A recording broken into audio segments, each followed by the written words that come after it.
బయట చాలా మంది కేవలం డబ్బుకి ఎరవేసి వచ్చి రేపంతా లాగేసుకొని నడి రోడ్లు నిలబెడతది మాధురి అనే సమాధానం చెప్పే వాళ్ళకి ఏం చెప్తారు? డబ్బు తన దగ్గరే ఉంది అసలు, యాక్చువల్ గా డబ్బు తన దగ్గరే ఉంది, బాగా నా దగ్గరే ఉంది.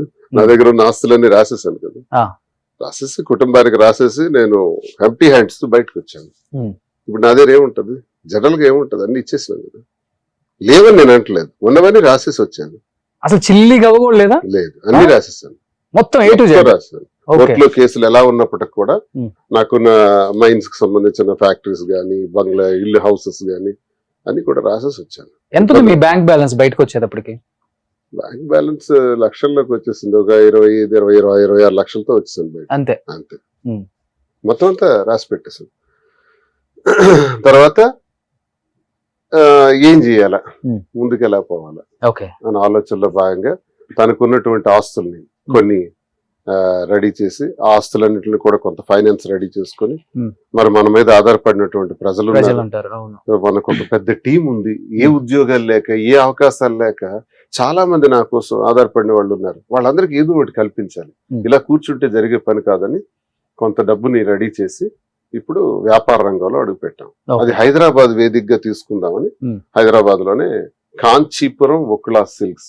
నాకు దీనిపైన నాదైతే మైన్స్ బిజినెస్, పూర్వం నుంచి నాది మైన్సే, 25 years నుంచి. ఇప్పుడు ఆ మైన్స్ కూడా ఆపేస్తున్నారు గవర్నమెంట్ వచ్చినాక.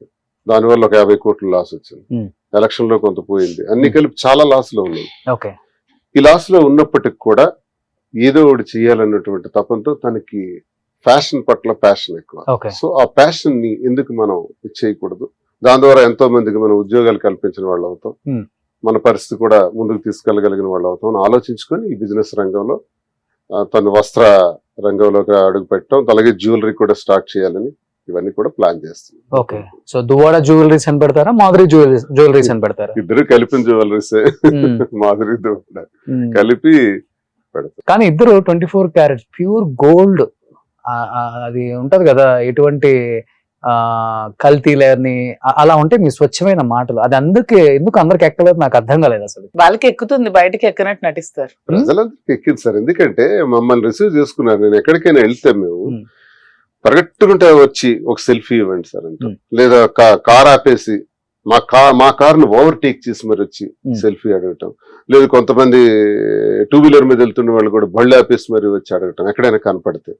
ఎందుకు ఇది వస్తుంది? ఆ ప్రేమ అభిమానం ప్రజల్లో ఎందుకు వస్తుంది?